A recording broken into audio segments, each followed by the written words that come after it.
रुपा, हे रुपा, हे रुपा, इकडे इकडे बाहेर ये.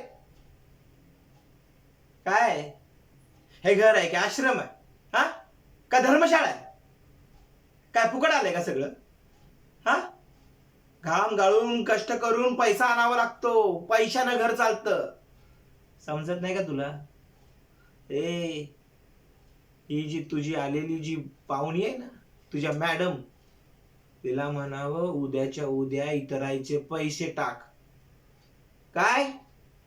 उद्याच्या उद्या इथं राहायचे, तिच्याकडून पैसे घ्यायचे. ए रूपा, हे मोठी माणसं ना कुणाची सख्खी नसतात.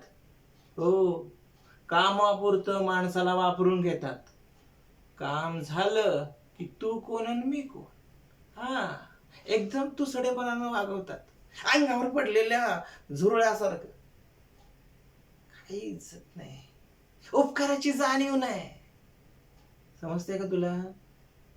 हे बघ, दारू पिलोय म्हणून बोलतोय असं नाही. तुला सरळ सांगतो, उद्याच्या उद्या तिला इथं राहायचे पैसे दे म्हणावं, नाहीतर तुझी वहिनी आणि मी तिला इथनं हाकलून देऊ. लक्षात ठेव. परत बोलू नको मी सांगितलं नाही म्हणून. समजलं? उद्या तिला म्हणावं पैसे दे, नाहीतर गेट आउट.